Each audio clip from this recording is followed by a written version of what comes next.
내가 일을 사랑한다라고 착각하시는 분들 한번 고민을 해봤으면 좋겠어요. 한 5년 정도 경제적 자유를 누려보니 너무 좋아요. 네, 이거는 진짜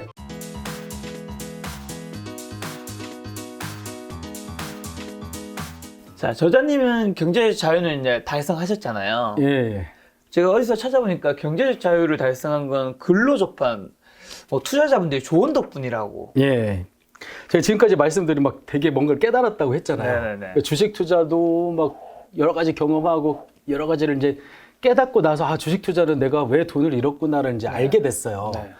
그리고 나서 제가 책 한 권을 도서관에서 읽었는데 네. 제가 깨달은 게 이렇게 힘들게 깨달을 필요가 없이 네. 그냥 그 책 한 권에 들어가 있는 거예요. 아, 맞죠. 맞아요. 그게 무슨 책이었냐면은 그 벤자민 그레이엄이라고 네. 워런 버핏의 스승으로 알려져 있잖아요. 네. 현명한 투자자라는 책이었는데 내가 알고 깨닫고 이렇게 하면 되겠구나라고 막 힘들게 돌아서 네. 힘들게 얻은 게 그냥 책이 내가 수년 동안 찾고자 하는 깨달음이 이미 그분도 했거든. 그 심지어 고민을. 100년 전에 써가지고 이게 꽂혀 있었던 거예요. 근데 네. 내가 그거를 보지 않았을 뿐. 네. 그래서 제가 지금까지 계속 돈을 잃고 심지어 도박으로도 돈을 잃고 했었던 게 네. 공부를 하지 않았고, 네. 그러니까 이제 운에 대한 얘기를 이제 작가님 운에 대한 어떤 얘기를 제가 제 관점에서 좀 풀어보자면은 저는 도박조차도 그리고 투자조차도 운의 영역에 있는 거라고 생각을 했었어요. 네. 도박은 다 이해하시잖아요. 운이 좋아야 잘 그렇죠. 된다. 도박은 되게. 예. 그런데 제가 그때 사실은 전업 갬블러가 되겠다라고 판단했던 게 네. 제가 사실 카지노 도박을 좋아했었어요. 아. 근데 한 번도 카지노에서 돈을 벌어온 적이 없었던 사람이에요.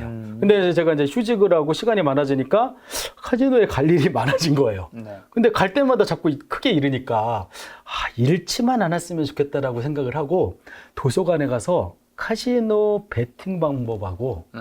이 블랙잭 그 전략을 공부를 했어요. 책들이 있잖아요. 예, 공부를 하고 나서 알게 됐어요. 내가 잘못 도박을 하고 있었구나. 그래서 그때 시스템 베팅 전략, 뭐 마틴게일, 파로리 시스템 막 이런 것들 다 공부를 하고 나만의 지금 세븐 스플릿의 근간이 된 그 베팅 방법을 네네. 가지고 강원도 정선으로 향했어요. 결과 궁금하다. 예, 강원에 들어갔는데 제가 100번을 카지노로 가면 100번을 전패를 했던 사람이에요. 네. 진짜 태어나서 한 번도 돈을 벌어보지 못한 네. 그런 운도 없던 거죠, 사실은. 어떻게 보면. 그랬던 사람이 돈을 딴 거야, 처음으로. 그러고 나서 대단히 놀라운 게 10번을 갔는데 10번 다 땄어요. 말도 안 되는 것 같죠. 네. 운의 영역에 있다라고 생각하던 네. 카지노 도박을 네.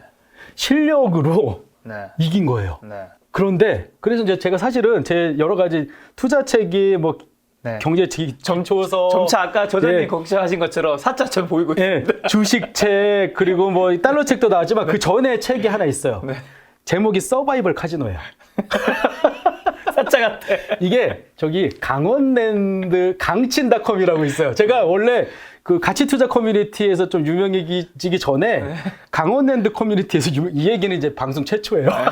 강원랜드 커뮤니티에서 유명했던 사람이거든요. 네네네. 제가 그때도 이 투자에 대해서 깨달았던 거를 지금 저기 가치 투자 커뮤니티나 제 블로그에 쓰듯이 네. 도박을 하는 사람들한테 제가 깨달은 블랙잭의 비법들을 연재를 했었어요. 네. 근데 그게 인기가 엄청나게 많았어요. 네. 네, 근데 지금 딱 보셨을 때 그러면 도박을 하지. 그러니까요. 네, 왜 이걸 해? 그러니까요. 이유를 말씀드리면 채산성이 안 맞아요.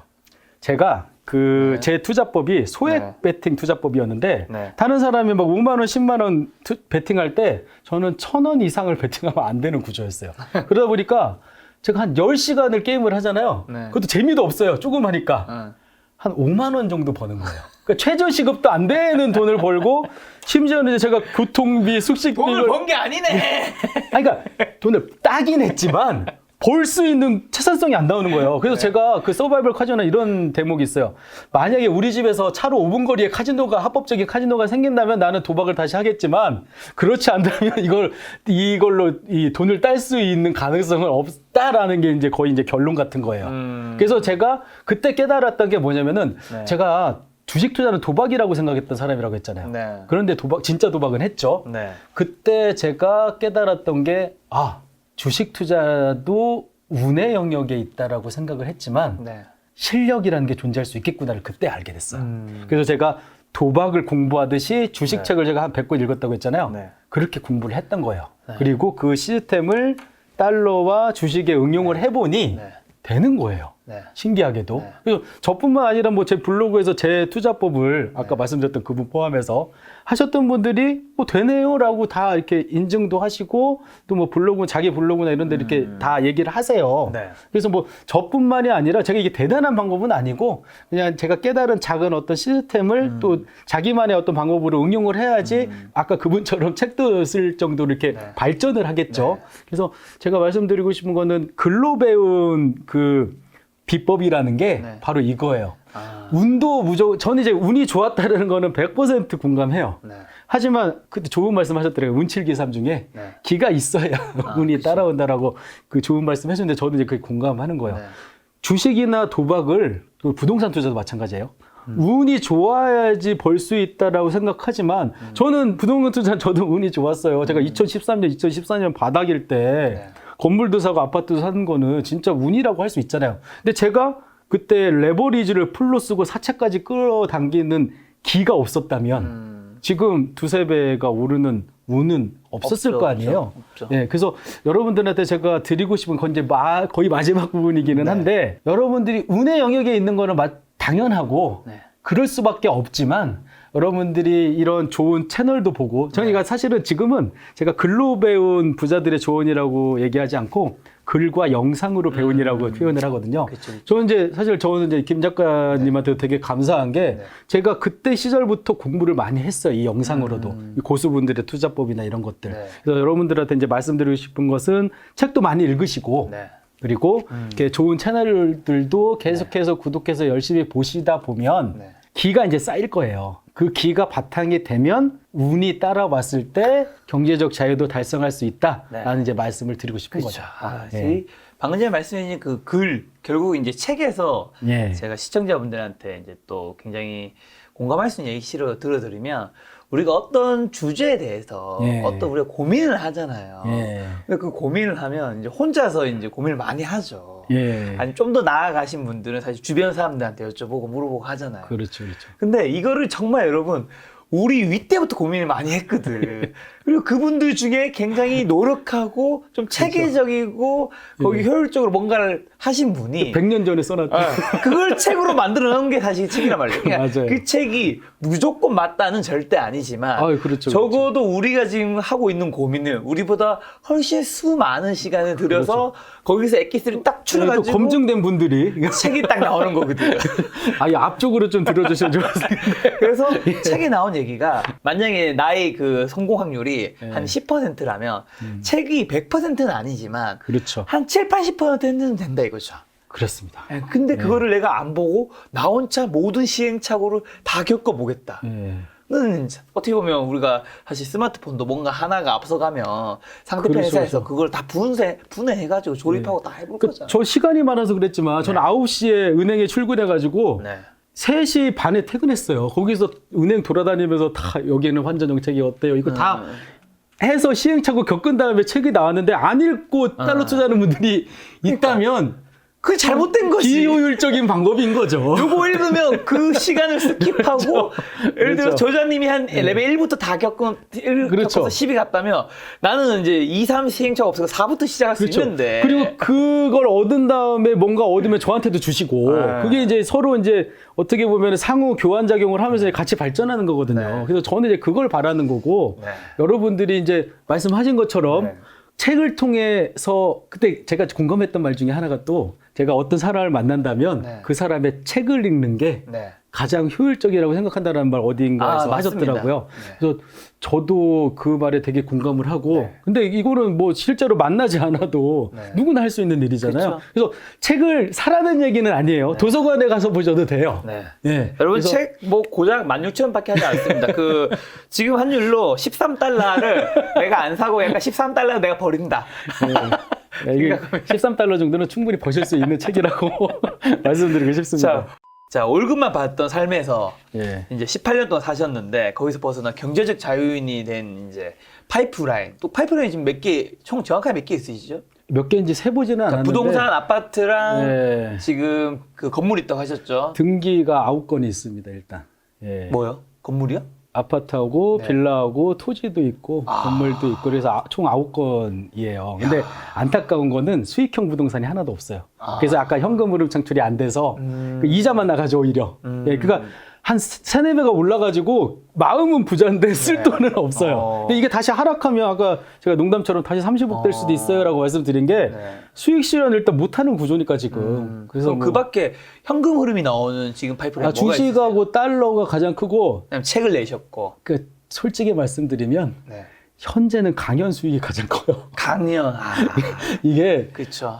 제가 이제 요즘 그 얘기도 많은 게 정말 블로그 수익도 한 월 100만 원 정도 지금 나오거든요. 그러니까 블로그로 월 100만 원 나오는 게 이렇게 쉽지는 않은 쉽지 모양이더라고요. 않아요. 그래서 제가 이제 요즘 블로그 글쓰기에 대한 얘기도 하는 게 이게 투자가 총 4가지 종류로 저는 구분을 하는데 이 내 노동력을 투여해서 돈을 버는데 이 노동력이 자본소득처럼 생긴 이상한 형태의 상품이 있더라고요, 말하자면. 이게 뭐냐면은 책 같은 경우에 내 노동력은 이제 유한하게 제공을 했잖아요. 네. 근데 책이 많이 팔리면 수익은 계속 늘어나는 거예요. 그렇죠. 인쇄 수익 같은 경우는 그런 경우죠. 네네네. 블로그 글도 만약에 이제 사람들이 이제 유저가 늘어나면 계속해서 수익이 늘어나는 구조더라고요. 그래서 제가 이제 제 블로그에 오시면 맨 처음에 글이 이렇게 써 있어요. 한 우물을 파면 하나의 우물만 갖게 될 것이다. 이것도 제가 만든 말이에요. 그러니까 다른 일들은 전문적인 어떤 분야로 이제 한 우물을 파는 게 좋기는 하지만 이 투자의 영역에 있어서는 이것도 해보고 저것도 경험해보고 하는 게 더 유리하더라고요. 그래서 제가 이제 아까 파이프라인이라고 말씀하셨는데 저는 이제 우물이라고 표현하거든요. 그래서 그 우물들 중에 블로그라는 우물도 있고요. 그래서 저는 유튜브도 하긴 하는데 제가 잘 못해서 예, 그거는 막 너무 편집 과정 이런 게 힘들어가지고 이제 잘 하지는 못하지만 있기도 해요. 그래서 몇 달러라도 나오긴 하더라고요. 그리고 또 뭐 강연을 이제 하면서 거기서 이제 수익이 나오기도 하고 또 책도 또 인세가 나오죠. 그리고 이제 투자 수익들이 있고. 그래서 뭐 그러니까 제가 이제 경제적 자유를 달성하기 위해서는 월 300만 원이 필요하다고 그냥 아예 말씀을 드리는데. 달러 투자로 300만 원 벌기, 주식 투자로 300만 원 현금 흐름 창출하기 이거 어려워요. 현실적으로. 그런데 블로그로 100만 원 벌고 달러 투자로 100만 원 벌고 주식 투자로 100만 원 벌고 이거는 가능하거든요. 그래서 여러분들이 이제 우물을 여러 개 가지고 경험도 해보시고 어떤 분들은 달러 투자가 맞는 분도 있고 어떤 분들은 수익형 부동산이 맞는 분들도 있어요. 근데 안 해보면 모르거든요. 그래서 이런 것들을 좀 경험하는 이런 기회를 가져보시는 게 어떨까라는 게 이제 또 제가 드리고 싶은 말씀인 거죠. 저자님 말씀드리니까 생각나는 게 저도 이제 책을 내고 어차피 유튜브를 하다 보니까 파이프라인에서 조금 한 가지 말씀드리고 싶은 게 우리가 흔히 아르바이트 같은 걸 하면 이제 저자님 말씀하신 건 이거는 딱 그 시급 그 시간 안에서 끝나는 거잖아요. 돈의 확장성이 아예 없잖아요. 그렇죠. 그러니까 책을 낸다고 해서 사실 많은 사람이 돈을 버는 건 아니지만 어쨌든 책은 확장성은 있는 거잖아. 그렇죠. 유튜브 영상도 확장성이 있는 거고. 그러니까 여러분이 어쨌든 뭔가 이 돈을 버는 방법이 아르바이트 내 시간에 그 돈의 확장성이 없는 걸 좀 최대한 줄이고. 그러니까 저는 이제 노동력의 자본소득화라고 이제 표현하기도 하는데 이런 일들이 있더라고요. 내가 취미로 하는 어떤 것들을 잘해서 그걸 유튜브나 아니면 이렇게 그 블로그에다가 기록을 해도 그게 뭐 몇만 원이라도 수익이. 저는 블로그를 사실 시작한 게 제가 출판사에서 그 첫 번째 책 나올 때 한번 해보시면 어떠세요라고 해서 한 명으로 출발했어요. 한 2년 전밖에 안 되네요. 근데 2년 전에 수익도 진짜 10원, 20원 이렇게 출발했는데 그게 100만 원까지 월 100만 원까지 온 거거든요. 그래서 제가 그런 것도 다 인증하면서 사람들한테 투자 소득만 보지 말고 근로 소득도 중요하고 시드머니를 만들려면 그리고 이렇게 콘텐츠 수익이라고 뭐 흔히 하잖아요. 이런 소득도 계속 만들어내는 어떤 노력을 해보시라라고 얘기하거든요. 그래서 뭐 여러 가지 방면으로 우물을 한번 만들어 보셨으면 좋겠다. 저자님 이렇게 딱 책을 내면 내가 집에서 쉬고 있어도 전국의 서점에 비치돼 있으면서 저 사주세요 하면서 이제 일을 하고 있으니까. 자, 어쨌든 우리가 경제적 자유를 달성하려고 하는 거는 어떻게 보면 돈의 노예로부터 벗어나고 싶은 거잖아요. 근데 사실 경제적 자유를 달성하고도 가끔 돈의 노예가 되시는 분이 저는 있는 것 같아요. 그렇죠. 자, 어떻게 하면 우리가 돈의 노예가 되지 않을까? 이거는 진짜 돈이 없는 사람이 그렇게 되는 경우도 있지만 돈이 있어도 저는 그런 경우를 조금 본 것 같아요. 제가 오늘 마침 쓴 글인데 여기 딱 촬영하기 오기 전에 쓴 글인데 그 내용이 뭐였냐면 오늘 오기 전에 쓴 글이 너무 많은데요? 제가 글 많이 써요. 그래야 100만 원 벌 수 있어요. 유저가 늘거나 글을 많이 쓰거나 둘 중에 하나를 해야 되는 거죠. 네. 그게 내용이 뭐냐면 딱 맞는 또 말이어가지고 후배하고 제가 차 한잔을 했는데 이 친구가 뭐 서울 핵심지에 아파트를 2채나 갖고 있어요. 원래 강남의 금수저였어요. 네, 그래서 지금 벤츠 타고 있는데 포르쉐로 지금 바꾸려고 이렇게 보고 있을 정도로 자산이 있는 친구인데 회사에 다니고 있어요. 근데 그 친구가 저한테 이제 자산도 이제 뭐 책도 보고 제가 이제 뭐 많이 언론에 노출되니까 저의 상황을 알고 이제 돈도 많이 버셨으니까 예전에 알고 지내던 후배인데 그 친구는 막 명품도 쓰고 원래 금수저 출신들이 그렇게 하잖아요. 막 명품도 좋아하고 막 이렇게 좀 약간 이렇게 즐기는 스타일의 그 친구였는데 이제 많이 자산도 되셨으니까 좀 누리면서 사세요라고 얘기하더라고요. 근데 저는 되게 근검절약하는 어떤 상황이고 지금의 제 경제적인 어떤 수준이 달러 투자로 돈을 벌고 뭐 이렇게 하는 수준이 제가 사치를 하면 깨지는 수준이에요. 그러니까 저는 부자라고 얘기를 못 해요. 아까 뭐 그 부동산 자산은 언제 어떻게 될지 모르고 현금 흐름 창출은 제한적이잖아요. 그래서 제가 만약에 지금 이 상황에서 약간의 사치를 부린다. 그러면 경제적 자유가 깨져요. 노동을 또 해야 돼요. 그래서 이제 저는 지금도 되게 아끼고 절약하는 삶을 살아가고 있는데 그 친구 이제 그 얘기를 하길래 제가 이렇게 얘기를 했어요. 저는 이제 누리는 건 따로 있기는 해요. 뭐 해외여행 가거나 이런 거에는 특별하게 돈을 아끼지는 않는데 그 친구한테 반대로 나는 이제 그런 거에는 관심이 없다. 근데 너도 자산을 많이 모았으니 너도 이제 저는 이제 경제적 자유를 달성했잖아요. 너도 좀 경제적 자유를 달성해서 좀 회사로부터 좀 탈출하는 계획을 이제 세워봐도 되지 않겠냐. 그랬더니 그 친구가 대뜸 하는 말이 저는 회사에서 일하는 게 좋은데요? 라고 얘기하는 거예요. 예. 근데 저는 그런 질문을 너무 많이 답을 많이 들어왔었어요, 지금까지. 내가 경제적 자유를 찾으세요. 제가 필명이 경제적 자유를 찾아서니까 경제적 자유를 찾아서 이렇게 하세요라고 하면은 다 그런 질문. 난 내 일을 사랑해요. 내가 뭐 돈 때문에 하는 게 아니에요. 이런 말을 많이 들어요. 그래서 제가 그 친구한테 딱 하나의 질문을 했더니 그 친구가 바로 제 말에 공감을 하면서 동의를 했어요. 그 질문이 뭐였냐면은 만약에 네가 그 사랑한다는 그 일을 이 회사에서 하고 있는데 월급을 안 줘도 할 거야? 라고 물어봤어요. 아니 월급 안 주는 것도 아니야. 반만 줘도 할 거야? 사랑한다며.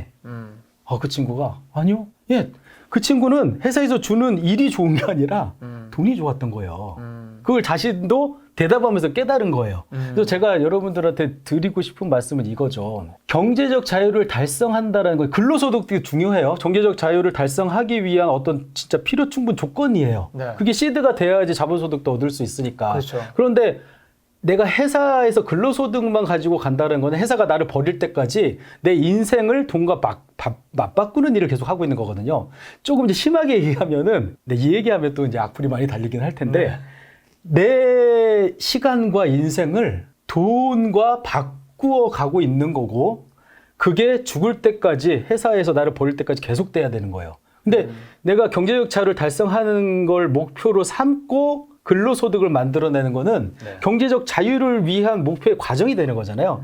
그래서 내가 일을 사랑한다라고 착각하시는 분들, 자기 체면, 자기 합리화를 하고 계신 분들은 한번 고민을 해봤으면 좋겠어요. 내가 돈을 받지 않는데도 이 회사를 계속 다니고 그 일을 사랑하는가?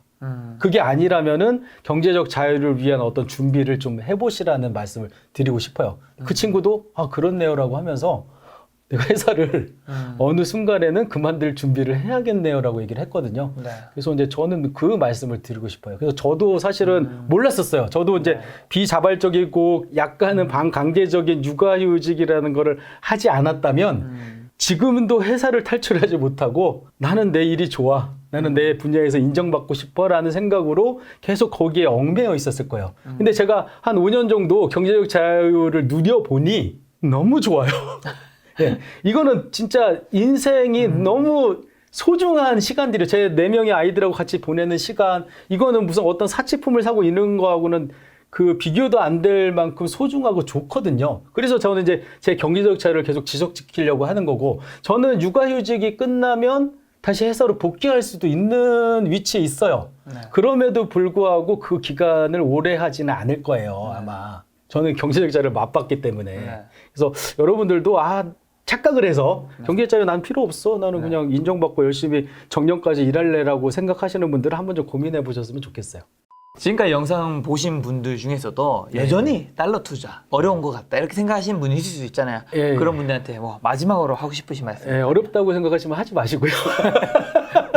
네, 한번 도전해 보시고 네. 이게 뭐 큰 돈을 1달러를 사고 팔았는데 몇 원 정도의 손실이 발생한다고 해서 인생에 큰 위험이 있지는 않을 거 아니에요. 네. 그래서 아까 제가 드린 말씀처럼 네. 1달러를 사고 팔아 보시고 네. 그 다음에 한번 판단하시면 좋을 것 같아요. 네. 그래서 제가 이제 이 얘기는 꼭 드리고 싶었던 게 아까 초반에도 말씀드렸지만 세상에서 가장 쉬운 투자인 달러 투자를 통해서도 돈을 벌지 못하는 실력이라면 네.